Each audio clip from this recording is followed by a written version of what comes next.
Today we're talking about investigating international crypto crimes, and I'm going to start at hacks and breaches.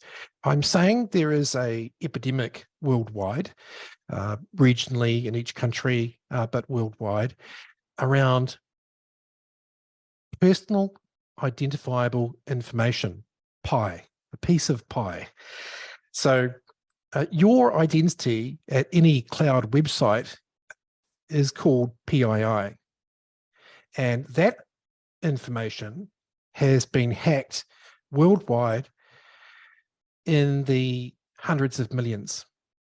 And so the personal identifiable information of most people, probably you too, is somewhere online. So hundreds of millions of PII records have been accessed by criminals through hacks and breaches. So that's the basis of my saying that we have an epidemic, but it leads somewhere around crypto in a second. PII is sold, we call it PI, is sold on the dark web. So first we have a look at the dark web to understand what's going on. There are more than 4.5 billion web pages on the standard internet, and the full internet, including the dark web, is estimated to be 400 to 500 times larger. It's a lot that we're not seeing. The source for this, ironically, is boring.com. If anybody wants to access these links to this information on dark web, I'll send that later. But that's a large, extraordinarily large number of hidden pages, and 57% of those have illicit material. That's a lot. 75,000 terabytes of data. It's a lot of information. 2 million active users connect to the dark web through the Tor browser every day. That's a lot of people, and many of them bad. 26% of North American and 17% of EU users access the dark web daily. Goodness gracious. Approximately 1/3 of North Americans used the dark web in 2019. That's deeply disturbing.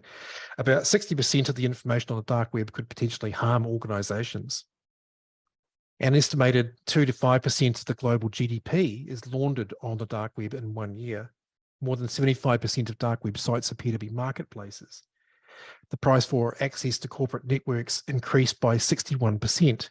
So we're just going to repeat that one because that's quite important. That's what's going to be happening this year. Access to corporate networks increased by 61% in 2020. This is the year that the criminals will cash in. Cybercrime yields in excess of 1.5 trillion in revenue per year. 267 million Facebook users sold. Wow. Back in 2020, average price $5.40. It's now a bit cheaper, $45 for your personal identifiable information that could compromise your safety. $45. And Q1 2020 alone, 73.2 million new user records hit the dark web.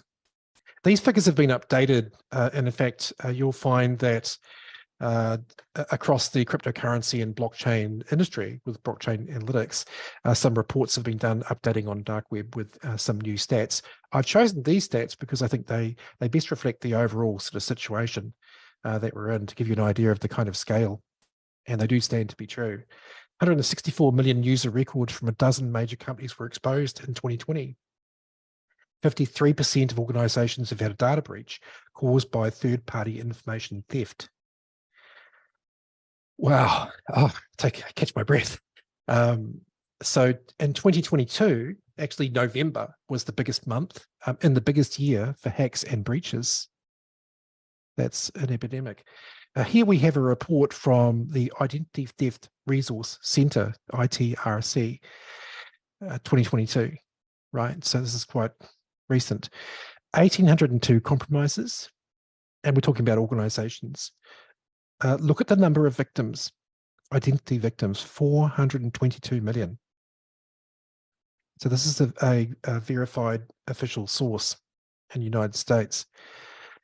1,774 data breaches, and from those, 392 million victims, 18 data exposures with 7 million victims, and then 10 unknown compromises.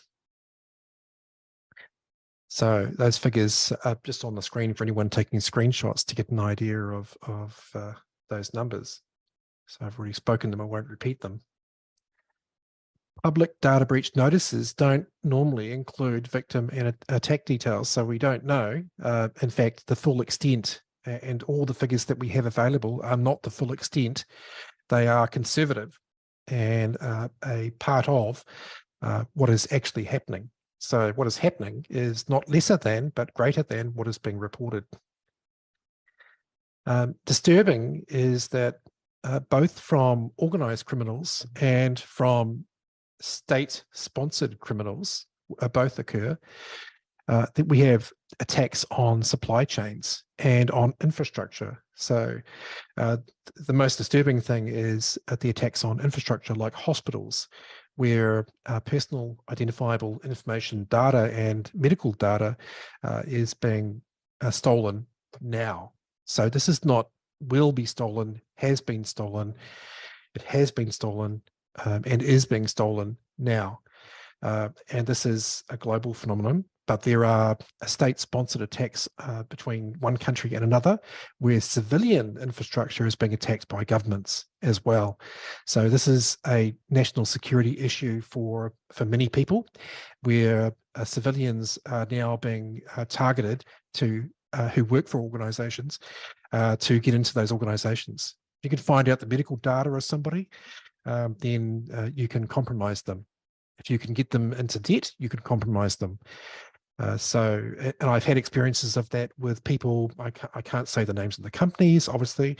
I'm under NDA with my clients, but I can tell you for a fact that some of the largest organizations in the world have been compromised, and that staff have substantial debt through a cryptocurrency crime. That is, and some of those people are financial people at the highest levels in the organization. So that's very concerning. More than 10 million individuals have been impacted in 2022. And I've already talked about the entities and the supply chain, but you get the gist of what I'm talking about here to get a sense of scale. So how are they compromising people? Through social media, dating websites, anywhere that people are, anywhere that personal identifiable information is, whether it's hospitals, whether it's any kind of SaaS, software as a service, online presence, it would be stolen from there. And we have so many reports occurring at the moment, new reports occurring at the moment, through the ethical hacker networks that sort of the first responder that alert us to this. And that's unbelievable. But you can see there Twitter, Neopets, AT&T, this is America, obviously, but worldwide, it's a similar sort of look, a similar sort of feel in most countries. I'm fortunate to be in Australia, where we have fantastic cybersecurity laws and rules and responsiveness and proactivity. And so one of the things I noticed in Australia when working on cases worldwide is that a case that I can access, that a client can access a malicious website, say in America, you can't access that same malicious website in Australia. So Australia tends to be ahead of the rest of the world in terms of cottoning on to which are the malicious websites and shutting down access to them. So very proud of that fact, to be in Australia and having Australia so ahead of the pack on protecting people. But we'd like to see that situation worldwide.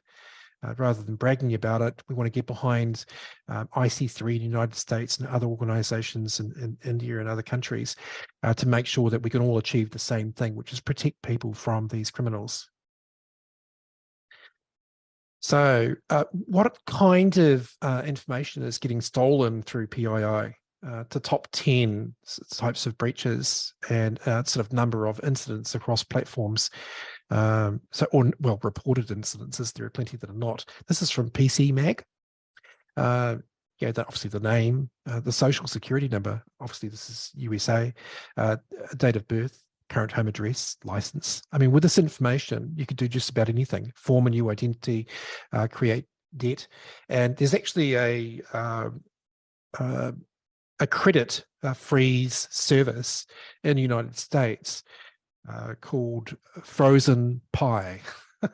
So Frozen PII, which is to freeze the personal identity information so that nobody can take out credit in your name once it's been stolen. But that's another issue of identity fraud. So to my mind, that would constitute epidemic evidence, or evidence to the fact that we do have an epidemic level of personal identity theft, crime, and the impacts that that would now have on all of us. One of the things I wanted to do was to check an audience member email address and see how many hacks and breaches that email address has been exposed to. So there's a way that we can do that through the Dark Knight online website. And I won't get you to report that just now, but at the end, when we have questions and answers, you could, each of you, report back and let us know, have you been compromised? Has your email address been compromised? So the way to do that is through the Dark Knight online website. I'll give you a moment to type that in and get to it. There's a data breach search which links through to Total AV. Now, this is not a commercial. I'm not have no commercial relationship whatsoever. I just happen to use this software. And you may have to sort of sign up for a free level of account to do the search. So just forewarning you on that. I have no connection with them at all. I just love the software and I think it works really well. So that's why I promote it. But you can look at whether your email address has been involved in any of the reported data breaches that we know about. I think that's pretty important, especially if you're working in this arena like I am. I have, on just one of my email addresses, there were 18 reported breaches, and I'm pretty savvy, obviously, with what I'm doing. So if it can affect me, and I'm very conservative, then it would probably have affected you and everybody else. So worthwhile to have a look at that and do it at the end. But see, what's happening in 2023 is that because of the value of crypto, if it didn't have much value, they wouldn't focus on it, would they? So because cryptocurrency has escalated, risen in value, the crypto criminals, or financial criminals, fraudsters, of course they want crypto because it has value to them. And so they will begin to cash in on that personal identifiable information that they've already bought, that they've already got. And I'm going to walk through sort of, how they're likely to do that through the epidemic of crypto crime this year, looking at what's happening worldwide with some ideas to improve responses and a methodological approach to the efficacy of evidence. So criminals are beginning to use mass-scale professional phishing tools for identification and prioritization targeting of wealthy victims. So if you think about it from a corporatized point of view, you don't want to waste your time with somebody that doesn't have any money. If you're going to do a romance scam and it's going to take a period of months and you're putting a lot of effort into it, they have a enterprise mindset. And so they want to get return on investment. So how much time put in, they want to get a lot of money out. And so they're going to prioritize who has money, finding out who has money and who doesn't. I'm about to show you a tool that they use and a method that they use for doing that. But they're going to start off with researching a fake identity from social media. So they'll look at a victim and they'll decide, okay, well, I think this is what they're looking for. And they will, just like Hollywood, create a story and very, very well formatted, well researched, great quality of material, background narrative used to gain confidence. So these are not just people who are opportunistic anymore. This is, to them, a job.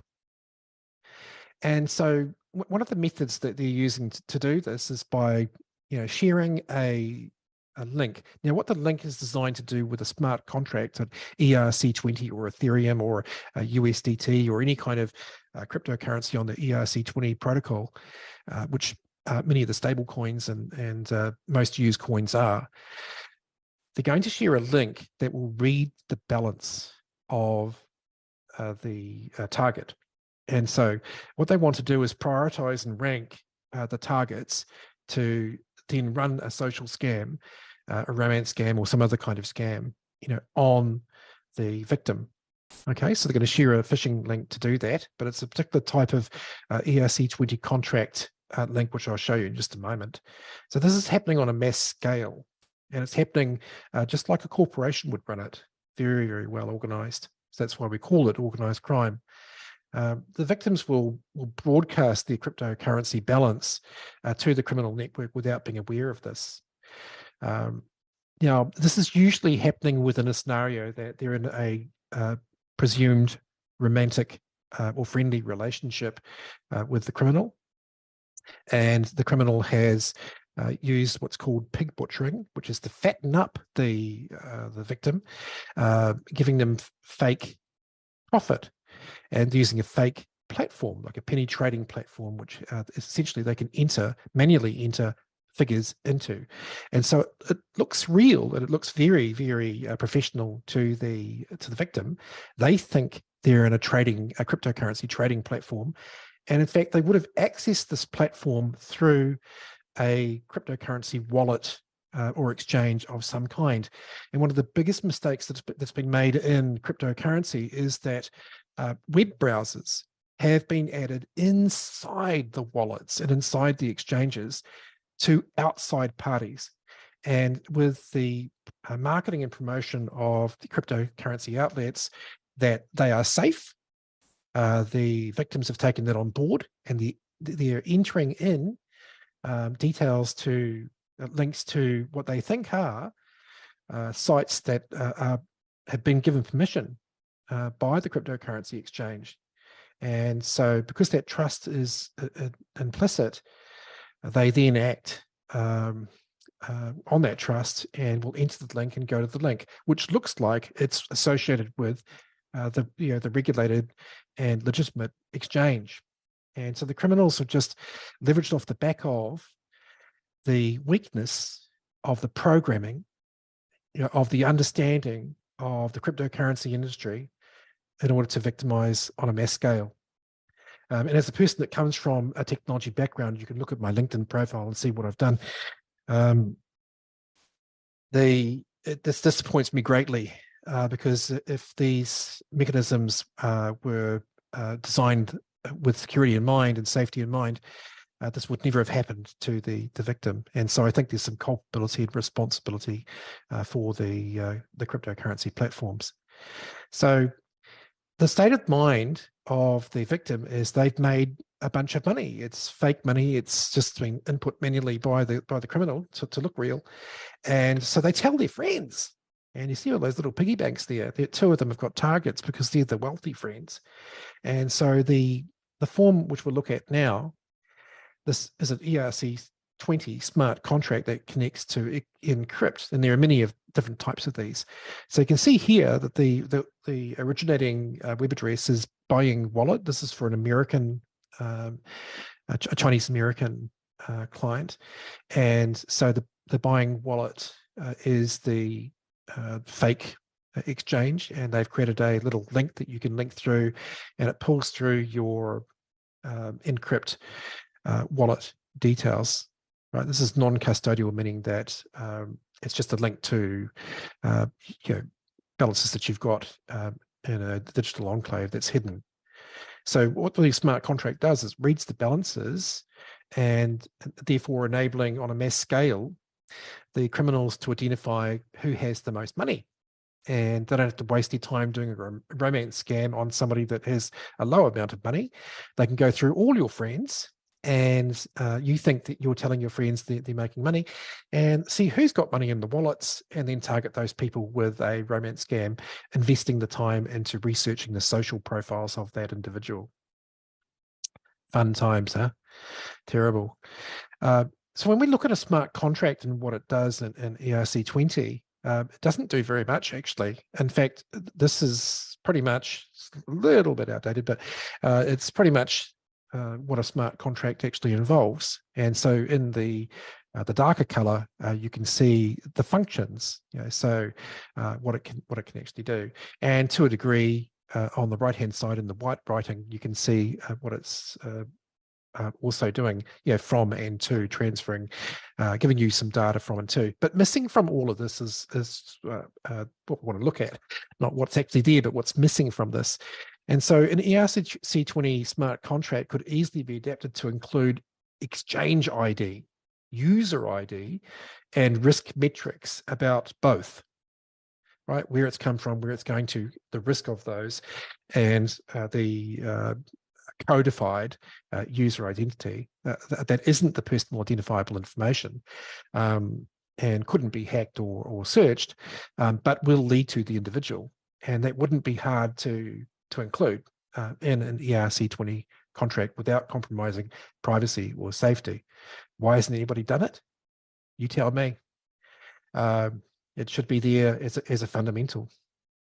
And because it's not there, we have a prevalence and an epidemic of romantic crypto trading scams. And so I did say that I would present some solutions around, how we as a group of people could lobby to improve this situation. And I like to, coming from technology, I look at things from a source point of view. That what's a little thing that you could do before a big impact? Well, if Apple and Google, who provide the apps, had developer agreements that required developers to authenticate the identity of users, it would be almost impossible for scammers to commit crimes. You just wouldn't be able to do it. So why hasn't that happened? No breach of privacy, actually, by asking for that, because it's the platform is saying, this is part of our terms and conditions, that we require you to be a real person. So why on earth would you not require somebody to be a real person? It seems ludicrous to me. But that's the situation worldwide. And then the platforms use laws around privacy to say, well, we don't have to do anything. And it's because we, the people, haven't lobbied to change the rules. We haven't caught up with it, and we need to, but it's that simple. Social media, instant messaging, and dating apps are responsible for the epidemic of fake identities. That's what I'm saying. So what is the true cost of romance? You're seeing a number there, 47,000 investigations. That's quite a low number, because this is for Binance alone has 47,000 law enforcement submissions or requests for information for investigations.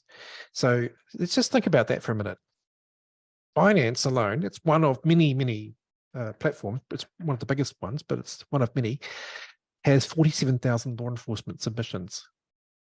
How are you going to process that?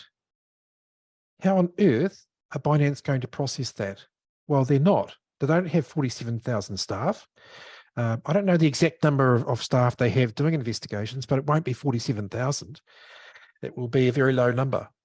And so in your life, you couldn't process that many claims. That would just be impossible. So something has to change about the way that we're processing because of the scale. So if you have an epidemic, for example, like COVID, you change the way that you behave. You have to adapt your systems and your processes to the epidemic. And so we'll get to that in a minute. But other exchanges may have lower yet similar figures, but this is an epidemic level of crime. Now, speaking about processing evidence, the average romantic conversation has around 500,000 words. Goodness gracious me. It would be really interesting to understand that we do speak a lot of words. We speak a lot of words, we write a lot of words. That's a lot of data to process. And there's a lot of evidence hidden in that conversation. How are you going to process 500,000 words? I'm shaking my head. I'm sure you are too. Well, some of us, we know simple things like we'll do Control F, find, find a word, match the word in a document, and find all similar sort of words, and that can speed things up considerably. So if you're looking for the name of an exchange or the name of something, or a keyword that you could use in the investigation to find all instances of the mention of that word, that can certainly save you a heck of a lot of time. And so that doesn't cost anything. I think almost everybody has Control F, find a word. But chats contain crucial evidence that it's really ever read because it's withheld by the victim. It's what they don't tell you that matters the most. And victims don't want to implicate themselves in money laundering. This is the main reasons, because a victim, they're not giving you all the information. And so when I say not giving you all, if we look at America with the IC3 website, and you look at the information that they ask you for the FBI to go chasing after a criminal, it's not good enough evidence. The information being asked is not good enough, and the information being given isn't even good enough for what is being asked, because they don't want to tell you if they've been manipulated and coerced under duress into money laundering. And this is a new thing that's happening, is that money laundering is occurring with victims, and it has a huge impact qualitatively on quantitative, numerical, forensic financial investigations to understand what is happening. And so we look at victim money laundering. The victim thinks they are being helped to pay a real tax. So they've made all this fake money. It's not real money, but they've made all this fake money in this platform, a fake trading platform. And now they're being required to pay a tax. And it seems plausible. The criminal says, oh, I see you can't afford to pay the tax. I'll help you. And they will put real cryptocurrency into the cryptocurrency account of the victim that is then used for the tax payment. Ergo, money laundering just occurred. So the criminal has taken another victim's money, sent it to the new victim, and that victim sent it back to the criminal, and the criminal's going, ha ha ha, I've just laundered the money, implicated you in money laundering. Now when a crypto crime, a forensic blockchain investigation is done, track and trace on the addresses, the victim will show up as a criminal, a money launderer. And because a lot of people in cryptocurrency, blockchain analytics, may not be checking this, they could therefore focus on accounts that they think are criminal, because everything after the first movement from the victim to the criminal is considered to be a criminal move. And so they look at that without any evidence and then assume everybody's a criminal. But actually in amongst many of those accounts, in fact, across a lot of those accounts, will be in those movements, in the mixing and in the splitting of the money across cryptocurrency wallets, will actually be through mules. And this creates a terrible complexity for blockchain analytics. And it does actually mean that blockchain analytics in and of itself or on its own is not a strong enough mechanism. And it's the combination of 4 different types of evidence that actually leads to understanding this, but starting at getting the right information from the affidavit or from the statement of facts from the victim. And of course, they're not going to tell you that they've been involved in money laundering until they know that you're not going to, put them in prison. They are innocent, and they had no idea that they were a mule. They thought they were paying a tax, but there are other circumstances too. So let's just look at that. The victim thinks they are paying another victim. Goodness. So what happens is that at the end of the play, when the criminal is now found out, discovered, they've lost their money, they can't get it back, the criminal will come back around and say, there's just no shame with these guys, but they'll say, well, I did the crime. However, I want to put it right. Let me help a victim. And so I've had victims that have thought they were helping victims thought they manipulated the criminal to get help another victim or themselves, and the money's actually been sent to a criminal account, and ergo another money laundering move. And so this happens more often than you would think. Keep in mind, a romantic relationship was built. People are making decisions based on emotion, and they're under duress and not really thinking straight. These are very smart people. We've got some of the highest intelligent people that you could imagine have come through, including merchant bankers. I've had a single client lost $50 million. Single client. I've had two clients at that level, one in the UK, one in Switzerland, right? Very smart people. You don't have $50 million by being stupid, but the criminals are incredibly good at what they're doing. So this is organized crime, and we've got to catch up with what they're doing. So just getting through some figures around the people that I've engaged. So over 150 people have come through chats with me. I don't work with all of those people, but I've certainly spoken to far more than that number. And so I have some stats from my engagements with people around the world. And so we're talking about almost every country. Right now I'm working with, I would say, probably about 8 or 9 countries at this time, at any time. So I'm using US dollars. Normally, a lot of the transactions occur in USDT, Tether, and ERC20 would be the dominant sort of cryptocurrency involved. But I'm just using US dollars to keep it simple. But the average amount lost across a client is around 400,000. I've got clients that have lost 2.5 million at the moment, and Australian clients 400,000, Indian clients that have lost hundreds of thousands US dollars. Very significant sums of money, life savings, pensions.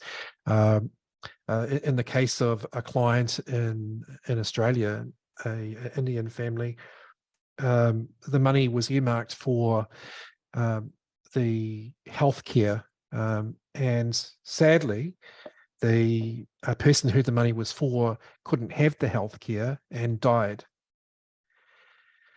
This crime kills people. This is not just an emotional thing. This is serious. People have committed suicide. People have died because they couldn't get help, medical help or something else. This is serious, and we need to treat it with the seriousness that is actually occurring. So on the other side, when we talk about pig butchering, we're talking about a definition or a term used to explain that a criminal will elicit trust or build trust by giving the victim money. Now, typically that's fake. And so there'll be a fake amount of money that the criminal introduces to the platform with a great amount of Hollywood gusto, so that the romantic victim thinks that this person is selling a car or a truck or whatever to help them pay the tax. And this is incredible acting, and it seems very plausible and real to the people involved. But also, there are instances of real money, not just actually the fake money inside the platform, but they will give the victim real money. Like in one case, a client lost 2.5 mil, and 150,000 was transferred to help with taxes. So, the victim hasn't cottoned onto it at that point, and so they don't realize that they're being involved in money laundering. But here I'm focusing on the enticement. This is how they hook the victim. It's the pig butchering method of fattening up the victim to make them feel like, well, I'm actually doing quite well at this. And in almost every case, there's an element of that fattening up of the victim wallet. Worst is a trend for criminals to have studied lending practices and to have hacked lending practices and know how to convince the criminal to borrow money on top of clients that have high interest consumer loans where almost no risk assessment has occurred, particularly in the United States, where very, very bad laws for very, very bad protection for consumers wouldn't happen in Australia, for example, but in America it does. And I've got clients that have borrowed sums like $400,000 high interest loans, thinking that it would be paid back quickly, used as a tax, to pay a tax to get millions of dollars worth of fake gains from a cryptocurrency trading platform. And so what's happening is that they're going to organizations, lending institutions, and being coached by the criminal to ask for a home improvement loan. Now in America, your home improvement loans can be unsecured. Elsewhere in the world, that you'd probably need some security, but a lot of debt going on in America, a lot of access to debt without really mitigating any of the risks that go with it. There are rules in America that protect consumers around lending under duress. Yeah, so in other words, a person is put under duress. So elderly and spousal. So we're talking about old people and a husband or a wife put under duress by a family member to take out a loan. So rules protect those people, but there are not rules that protect somebody in a romantic relationship where they're put under the same duress, under the same coercion and manipulation to get a loan. And now they think that the money that they've made in the trading platform is real. And so what they're doing is they're then going for a loan to pay the taxes to get the release of the funds from the platform, thinking that the romantic communicator is on their side and not actually working for the platform, trying to help them to pay the tax. And so this is how they get hooked. And then they go and borrow money, and then the lending organizations don't vet or really adequately risk profile the customer. And people who don't own homes can get home improvement loans for $80,000. $80,000 US is enough to buy a house in some countries. That is a very large consumer loan, and it's high interest rate, it's unsecured, and it's given just on credit rating and not on checking that the person owns a home that they're borrowing the money to get improvements for. And because the criminals know this, they've been able to exploit the home loan situation. And this is not just in America, it's happening worldwide. They will exploit weaknesses in systems. And so I'm actually working with a whistleblower and other programs in the United States with the SEC and other organizations to get the attention of legislators to mitigate this and stop more people being defrauded this kind of way. But this is quite a big one at the moment because I'm actually taking a class action, into the Senate, the US Senate, to the banking committee. And you'll see me on Twitter.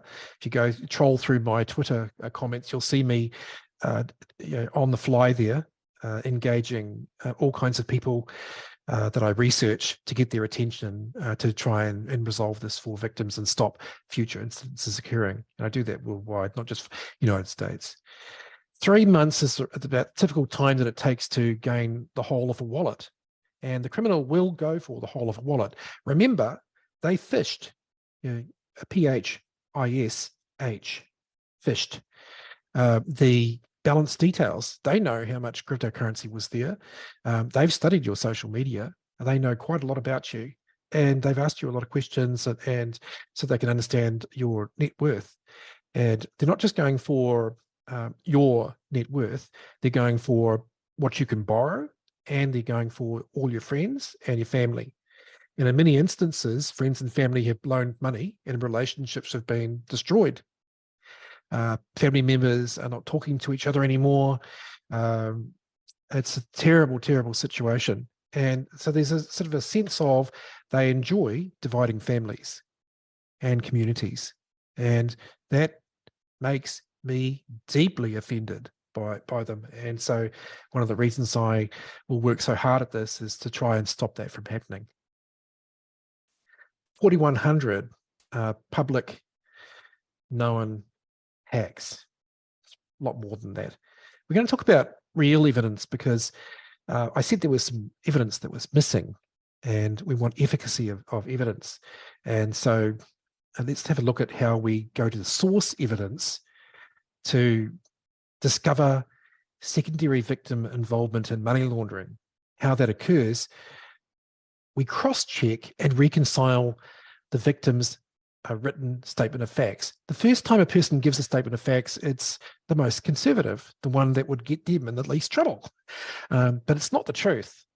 It's not what happened actually.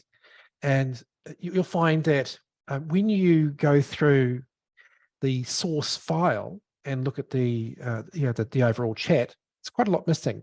Now, keep in mind that there's a lot of embarrassment going on because probably some private things have happened, like sharing of photos. It was thought to be a romantic relationship, and so people are people, and they're being led on by the criminal to believe that it's a real romantic relationship, and so they get caught up in it. So there's probably some compromising material, which can lead to sextortion. And I've got a sextortion case that I'm working at the moment. You'll see if you go back through my LinkedIn or that I release some non-identifying detail about that to help prevent sextortion cases. But this has high prevalence, and it's just another way for them to make money, extorting or sextorting the victim by threatening to release pictures that could compromise them. I'm very careful in processing of that kind of evidence to uphold the dignity of the individual, and I do ask them to remove any of that kind of material before they upload anything onto my server. And so usually there's a delay while they will do that, but I want everything else. I don't want anything that would compromise their personal dignity, but I want anything that would help me identify the criminal and that a fraud occurred. So you'll get that from the source, from the social media or other sort of form. And you'll obviously get photos from that, and you'll get the text conversations. But in the text conversations, if you export it as .txt, you'll get date and timestamp, which we can use for chronology and sequence of events. And so it's during the process of reconciling the statement of facts against the chronology or the sequence of events that we actually find out missing facts. So something that hasn't been mentioned in the affidavit, something that hasn't been mentioned in the statement of facts. And so as a discipline, because that occurs in every instance with every client, I will go through using the methods that I use for processing large amounts of data, the statement of facts. And I'll do that with the client as well. We do that in real-time remote collaboration, looking at the same page together. And this ensures that we literally are on the same page, and that the facts that we're putting forward can be verified at source with forensic source evidence. Okay, so that's really important because law enforcement and the agencies that collect this evidence aren't getting correct information, because information is being withheld due to emotional reasons, and whether it's money laundering compromise or compromise because they're embarrassed about the extent of their romantic relationship. So if you don't check all the different types of evidence, you could have the narrative entirely wrong. So that's a pretty important lesson. If you don't cross-reference the different types of evidence, you may have the wrong narrative. Just driving that home. Types of evidence. Okay, so in my world, so this is just my perspective and the way that I'm working with my clients. So I'm not saying this is necessarily the best way in the world, but it certainly works really well. And so these are the types of evidence. So demonstrative evidence is forensic track, to my interpretation, forensic track and trace reports with visual diagrams of where the digital asset went. So that's, you might call that blockchain analysis. And so in my world, I'm using a screenshot, snapshot of Grey Wolf Analytics, or Grey Wolf AI, which is a Web3 analytics software intelligence suite. And we call it intelligence suite because it is intelligent. It has artificial intelligence and uses machine learning, drawing on sources, which I'll show you in just a second, to pull data and to give a demonstration of where the money went. And so on the one side, on the right-hand side, we've got the forensic track and tracing of the Bitcoin address or wallet. We can see if there have been any associated claims or risk exposure from other parties worldwide. So if we're collaborating with people around the world, we are working with database sources, several database sources from around the world. We're able to see if there has been a claim. And in one case, I did see a claim had occurred. I saw that several claims had failed, and I saw that one had succeeded. I was interested in the one that had succeeded. They found the criminal and they were processing a legal case. And so that can really accelerate your work. If you found somebody that around the world who's working on the same case as you want to be working with them, of course. And collaborate. And so that remote collaboration capability is absolutely vital to how we deal with this epidemic. We're better together. And if we can use those law enforcement databases around the world where a criminal's been alerted. But here you can create an alert. So on the left-hand side, you see it says create claim. We can create a claim, and then that will be sent out to all the people that use the system around the world. And so obviously you see the benefit of that is that you can register a claim from where you are, and somebody where they are will see that claim and be able to collaborate with you across that claim. So that sort of bypasses Europol and bypasses Interpol. It can bypass working through federal, so that people at a state, local level can process, with the software, they can process that case from, the small town that they're in, and but with the big town power. So I love that. You see on the left-hand side, it's called demonstrative because it's visual. You can sort of see that the flow. Were I to hover my mouse over the real software, this is just a screenshot, then it would show the hexadecimal hash of the transaction or the account number. And so we're able to use that as forensic demonstrative evidence to show where the money went. And that can certainly assist with going to a platform, like Binance, and saying, well, here's the regulated exchange that the money has gone to. Could you please give us the identity details? So you'll need to obviously usually do a subpoena for that. But problem is you'll be one of the 47,000 that has put a claim forward to get that. So which is why we can't just sort of use that method to get identity details. I said sources, and so crypto scam database, Crypto Defenders Alliance, Bitcoin abuse, and the US Treasury Office for sanctioned accounts. And so this is quite important too, in a world where we do have state-sponsored attacks on civilians. There's a lot of what we call in Australia argy-bargy, which is crazy things going on. And so you do need to make sure that we're not helping sanctions people if you're in one of those countries that is stopping sanctions from happening. Particularly if organisations can get in a lot of trouble if they start trading with people that are on blacklists. So we also have forensic, so in demonstrative evidence, we also have forensic cyber abuse reports with DNS, CDN, so domain names, servers, content delivery networks, IP addresses, and routing evidence. And so, obviously you would find an IP address location. Typically that would be to a router, not an individual, but sometimes that's good enough to get to a location. Really depends on whether the VPN and DNS that are details can actually get to a device.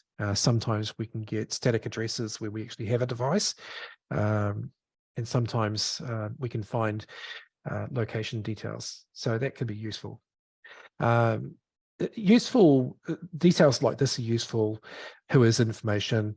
This is anyone can get who is information on a website, but the words you want to look, or letters you want to look for inside this are AWS, Amazon Web Services. And so where the infrastructure is domiciled, the content delivery network or DNS is at the AWS, the Amazon Web Services team will actually work with people directly. They've got a cyber abuse email address that you can write to. And if you can provide the evidence of a criminal using a website, you can have it taken down pretty quickly. And so that's pretty helpful to know. You don't have to wait. But there are, if you do enough cases and do enough searches, you find culprits, and what worries me a lot is organizations like this in China that have been going for actually quite a long time, although this looks sort of younger. The company has a long track record of DNS complaints. And so the question is, how is it that a company like that can continue for so long, since 2006? Why hasn't China done something about it? And why in particular is it targeting certain groups of people?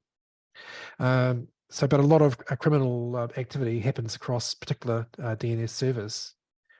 So that's just interesting to know. But we're talking about infrastructure as a service, so that the ISP or the top sort of level architecture being used by the criminal. And they do actually use enterprise infrastructure. They use enterprise architecture or commercial architecture, including chat support, that sort of thing. And that's a lot quicker actually to prosecute and to get identity details than following financial forensics. Often they make a lot of mistakes across their cyber footprint, and we're able to trace them to the tools that they use to do internet crime, and then get a subpoena or just ask a friendly service like AWS, can you tell us the identity? Thank you. And can you take that down? Sadly, a lot of malicious websites that are doing crypto crime aren't taken down despite the fact they're known, even when they're reported. They can be reported anywhere in the world for months and not taken down. I faced that myself, where I alert people. I'm one of the earliest responders in terms of, because I do this full time, I do this all the time, and I've been doing it since 2016. I alert organizations and tell them this is what's happening, and most don't respond. A few do, but most don't respond. Documentary evidence, it's typically the sort of evidence that's asked for by law enforcement, which would be social media chats, dating website chats. A new one is customer support, because as the criminals get enterprising about this, they actually use customer support apps, real customer support apps, but screenshots and photos. And so we've got all that documentary evidence to look at. Obviously, there are a lot of social media and dating website apps that are allowing, and I say allowing, and I'll come to that in a minute, but fake identities. And it's very difficult, even when you have the details, to get them to act, which is a real shame. And I think we need some legislative change to do that, using old archaic laws to avoid responsibility, social responsibility.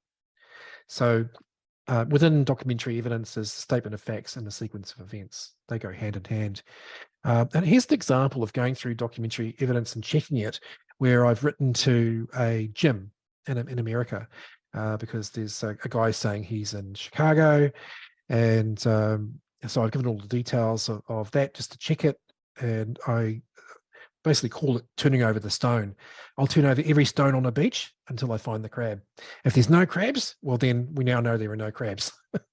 But we turn over all the stones and we find out.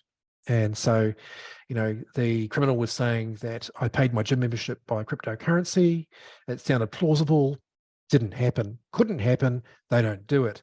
But unfortunately, the victim tends to accept because of emotion and the emotional relationship. Once trust is breached, then you lose the relationship, and they want the relationship. You know, they're lonely people. Everybody wants to love and be loved, and so criminal exploits that. But here is an email back from the gym where I've written to them, and they've come back and said, nope, he's definitely not there. And so going through documentary evidence, I was able to assess that 100% the location and everything discussed about the location and the job and everything else of the identity was 100% fake. So that's private investigation with cyber investigation. Real evidence is files from the source, right? So that's making sure that you can get financial statements and transaction records for the chain of custody of the digital asset. We have to be able to prove that okay, when I say that, we have to be able to prove this because the criminal may actually, and this is happening too, contest the case in court. And one of the things they're doing in the process is putting enough sort of damaging information into the process of engaging the victim, such as money laundering, that they can breed reasonable doubt. And so if it goes to court, that's what they want to do, is breed reasonable doubt. And if that happens to a prosecutor or law enforcement, you're in trouble because this person's bad. You've got a lot of evidence to the fact they are, but they can win based on just sort of saying, well, this other person could be the criminal. It might not be me. Difficult situation. So we've got to anticipate that in the processing of the evidence and make sure that we can prove the custody of transferring from fiat cash to buying the digital asset in the beginning, whether it's through wire, bank transfer, and so on. That could also lead, if they bought it with a credit card, unlikely, but there's a credit card chargeback scheme insurance on credit card transactions, but typically that doesn't apply. Typically, they've wired the money into the platform somehow, and the first transaction is actually a valid transaction, but the transactions after that are not, and those transactions are not insured. Unfortunately, another thing to look at to remedy this, making the cryptocurrency industry put up an insurance scheme like Visa and MasterCard have for credit cards. So transaction records and chain of custody are pretty important. You really need to know, what happened with the digital asset in the beginning. That also ties back to money that may be said by the criminal to implicate the victim in money laundering. So you've got to look at it all the way back.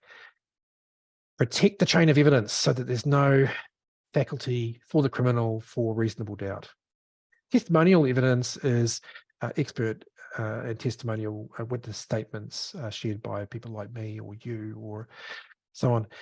Better together. I make this statement because there is a lot of distrust, I guess, and there should be within this industry. There are, unfortunately, there's also an epidemic of the criminal being a cryptocurrency recovery agent, pretending to be. And there are all kinds of scams. That's a whole nother session on fake cryptocurrency recovery agencies. I particularly fight those on Quora, and I'm really battling with social media platforms to try and get them to do something about that.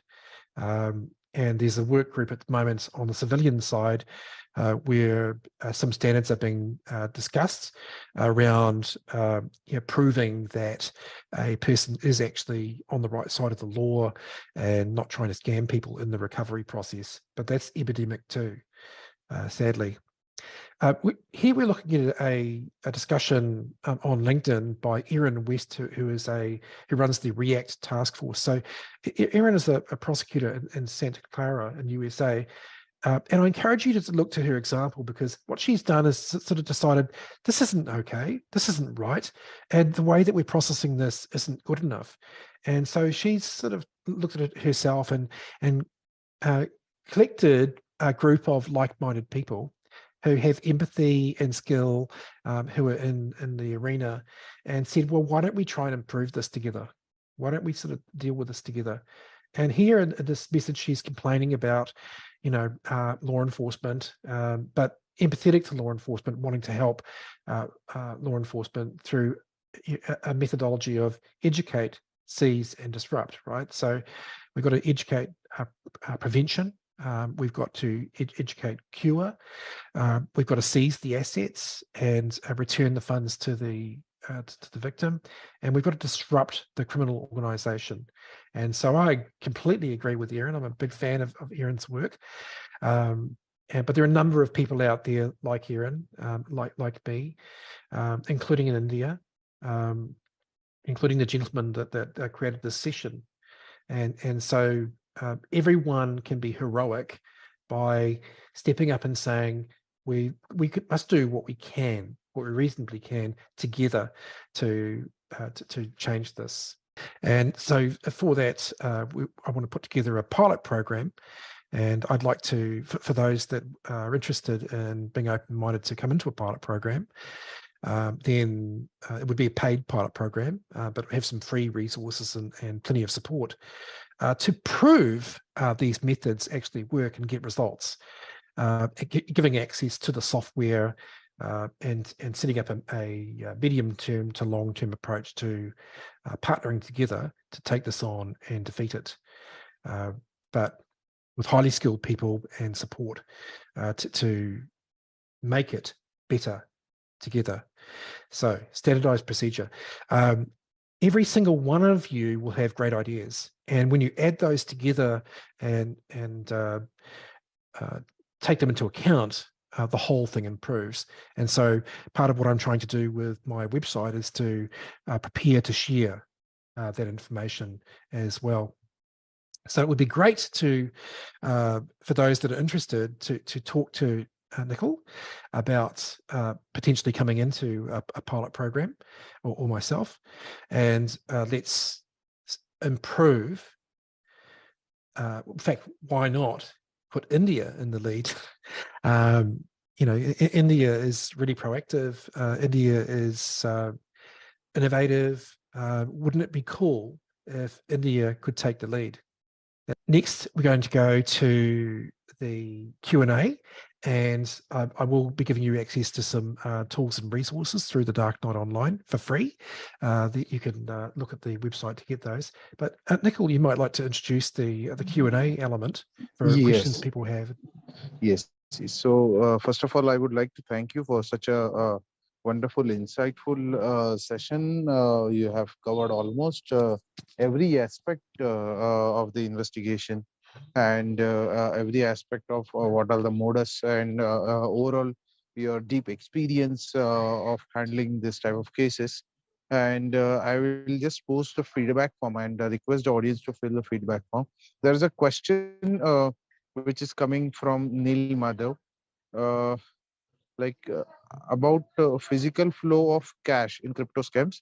Victim paid $1,000 to an agent in India to transfer money to the platform of crypto trading given by the scammer and his girlfriend. So how and where this money travels? That is what the question is. Yeah, well, it can travel lots of different ways. There are payment apps that allow consumers to send money sort of privately to each other. But money has to pass at some point through some kind of regulated mechanism, whether it's a bank account or wire transfer or a cryptocurrency wallet at a regulated exchange. And so what we're doing with financial forensic investigation is looking for the point that the money passes through somewhere regulated, because that's where we've got our best chance of submitting a subpoena to get the PII, personal identifiable information of the criminal, to do a search and seizure. But prior to getting there, obviously you need enough information to show that there's reasonable cause to do a search and seizure and that a crime has occurred. And so in all cases, we have to go through the evidence to be sure that a crime has occurred and understand the entire sort of situation before we can look at a single sort of component of where the money has gone. But you can, once you've got evidence of a crime, then you're able to go to those organizations and ask them for identity details, or and some, not many, but some will actually help you without a subpoena. And those are the really important ones to look for, is to typically that they might have a set of rules, terms and conditions, where there's been cyber abuse or breach of terms and conditions. And I call that an ATAC. So it's TAC, terms and conditions. You're understanding that any kind of financial platform that is providing a service to a user, the user may have breached that. If you can prove a material breach because the person is in breach of the terms of service, then it's possible for the platform to work with you. You have evidence of the breach that can be enough. And for example, Amazon Web Services do that. So as to which India would do that, we've got to find out. The idea is to work closely with them and educate those organizations, and so that they will set terms and conditions with their clients, and then hold their clients accountable when there has been a breach. And don't forget, you've got AML rules, anti-money laundering, CTF, counterterrorism financing, and KYC rules, know your customer, that you can use to hold that organization accountable. If they breach those rules, they could be in trouble. And particularly if you're in law enforcement, just sometimes just a conversation is all that's needed. So that would be my answer. I'd need to look at the details of that case to look at giving you a comprehensive answer. Yes, that yes, your answer basically covered everything, and I hope Neil, you have got your answer. Like Glenn, one question from my end also. Like when we say like you have worked across the different countries and different victims. So when you come across a case where you get the basically IP address or any type of tracking, and that is from some another country where the jurisdiction doesn't allows basically to go and arrest that person. In that scenario, how do we recover the money, or how do we approach the specific law enforcement? Can you throw some light on that? Yes. Well, law enforcement worldwide has a similar kind of process that typically, so I'll just tell a little bit of a story about this to illustrate the difficulty that people face with international, but also break some of the myths. The myth is that you can't, from a local level, work with somebody international.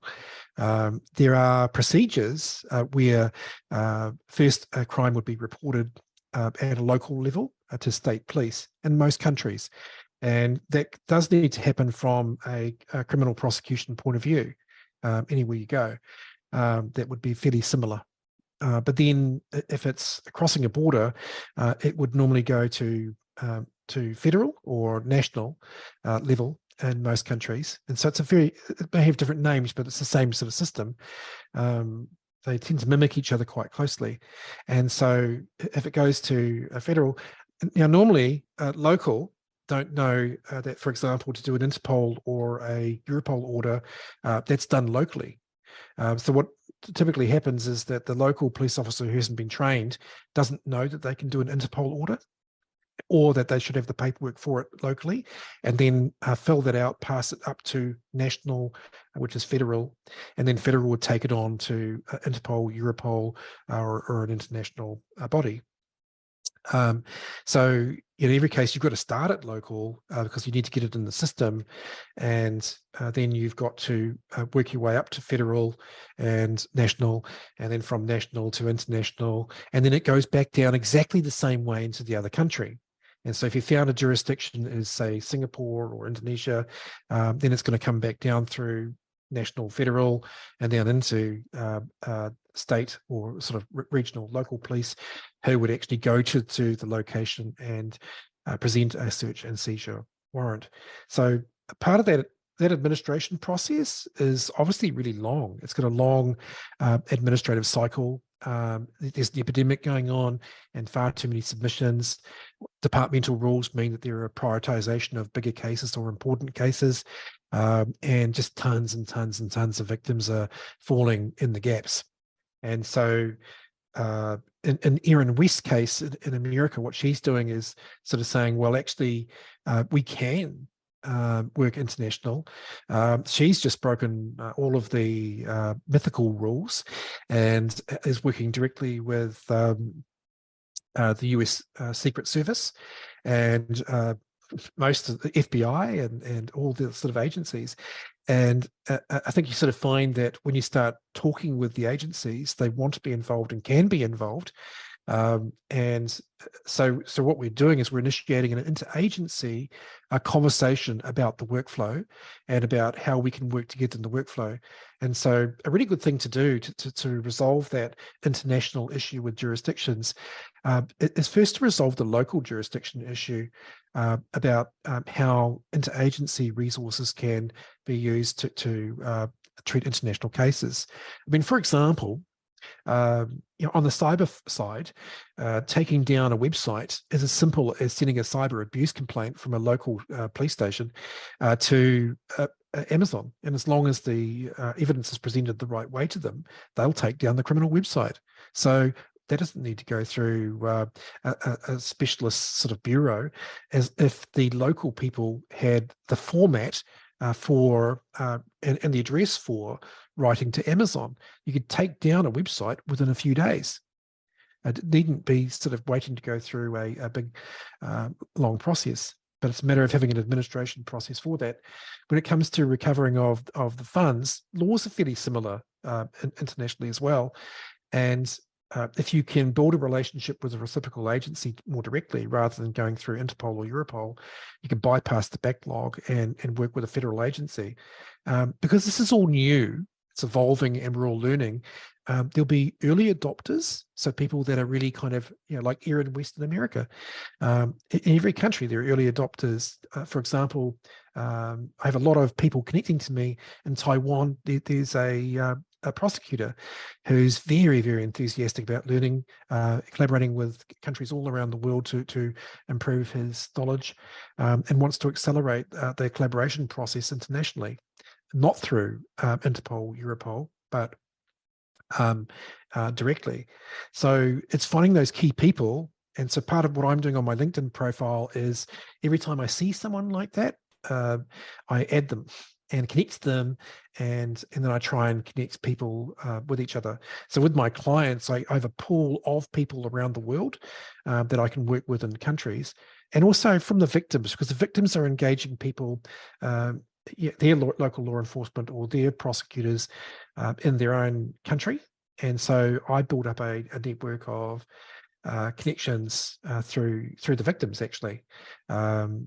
And so we know who is really helpful, who is not yet helpful. I'm being optimistic. And once you sort of find those friendly people, it's a bit like you and I, Nicole. You know, here we are. We didn't connect through Interpol or Europol.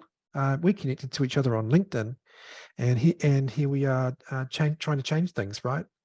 So I think it's giving yourself permission as a person and making sure that you're not obviously breaking departmental rules or upsetting people, but you know, within reasonable sort of definitions, giving yourself permission to connect with people and work with those people in those jurisdictions. And people like me can help with those connections. In fact, the pilot program would include how to do that. From my personal experience. I mean, obviously, I'm just a guy in Perth in Western Australia, not law enforcement, not a lawyer, right? And, you know, I'm doing this and it's working. And so if I can do it, you certainly can. Yes, yes. So that's a very in detail answer. We got it. And then there are two more questions. One is the question from Ali, and he is asking, how can we use your services, Glyn? So I suggest you guys can connect him on LinkedIn. And also his question connected to it is, there were 2 scam incidents in 2019. So is there any hope while investigating any this type of incident which are in the past, like in the year 2019? Okay, I that is one question. And yes. then once you answer Yes. this, I'll take the another one. Thank you. Thank you. Yes. Well, this is an important question. So legacy cases or cold cases, I don't, so with all my cases, I do have cases that haven't yet been solved, and I don't walk away from or write off any cases. The reason I don't is because this is a changing technology, financial technology industry. For example, I've got a client in Europe who his money went into Monero, which is an opaque sort of a privacy coin, and lots of money laundering occurs through there. I know that from anecdotal evidence from my experience working since 2016, and I'm very, very unhappy about Monero, and looking forward to a time when they are made to cooperate with law enforcement. I think many, many crimes will be solved when we can get access to that. And so that I just put that on the back burner, so to speak, explaining to my client that at the moment we can't sort of go past Monero. But I also understand that, you know, since FTX crash, the mood has changed. So much money was lost that law enforcement worldwide are looking at this and saying, well, hang on, we really do need to change this. And so as a consequence, in America, we have the SEC going bonkers in a good way, holding the cryptocurrency industry accountable and fighting the good fight. Cryptocurrency industry would look at that and say, Glyn, we hate you. But look, I'm for the victim. And there are cold cases out there. There are legacy cases out there that can be solved. Also, as evidence improves and the blockchain analytics improves, we're able to reprocess data and get a different outcome. Sometimes when the rule would be get it early on, because then if the money is still on chain, in a cryptocurrency wallet or in a bank account, then we can seize that, get the money back. And so speed is everything, right? But also when there's been a lot of money laundering, sometimes the criminal makes a mistake. They think, oh, well, no one's chasing me now.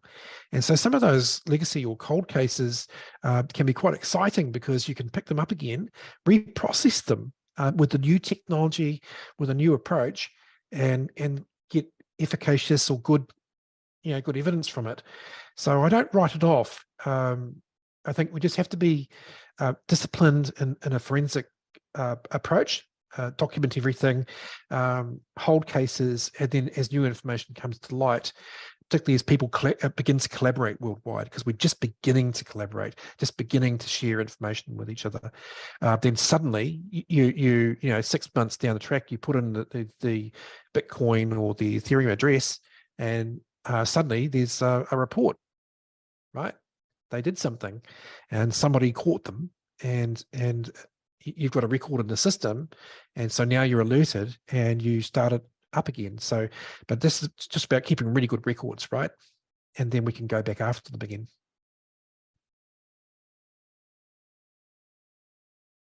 Yes, yes, yes. And we'll move to one more question. It is,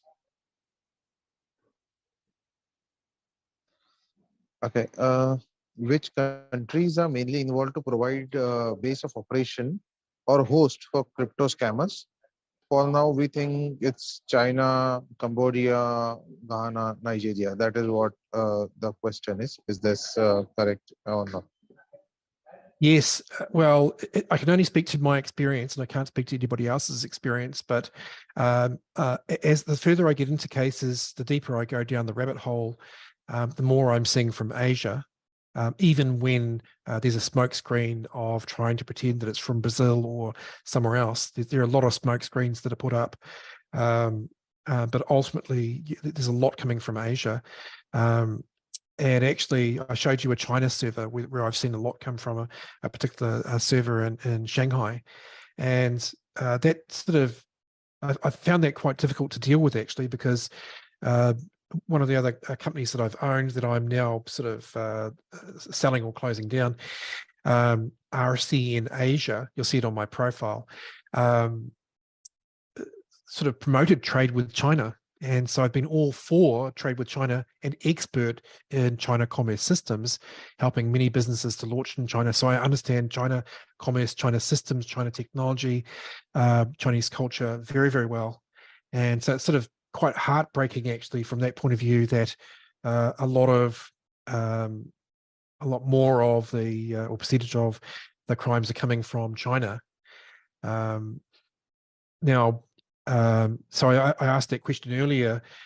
How is it that a server, the company, not the server, the current server, but the company could provide DNS services to so many criminals since 2006?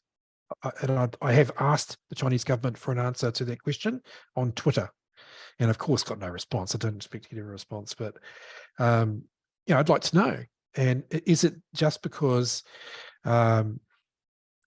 there's too much going on? I mean, it's over 1 billion people, so there's a lot going on, or is it something else? Well, I don't know the answers to that question. It's above my pay grade. But from a consumer point of view, there's a lot of victimization coming from Asia to people around the world, and that's we need Asia to respond to that. And the question we need to say to Asian countries is, well, if we want to have good trade and good relationships with each other, then you have to protect our people as well as your own. And that goes back to that other question about collaboration of law enforcement. The best manifestation of the willingness to the goodwill is that they then put their law enforcement onto that and chase after that DNS service structure and take it down. Because if they do that, they'll take out hundreds of malicious websites. Right. Yes. So thank you very much for that answer in detail. So the way you're answering shows your research and your experience and your work towards this industry, Glyn, and that we appreciate it all. So I would request everyone to get connected with him over LinkedIn and follow his LinkedIn page, his business page. And after the session, if you have any other questions, you can DM him, direct message him over LinkedIn.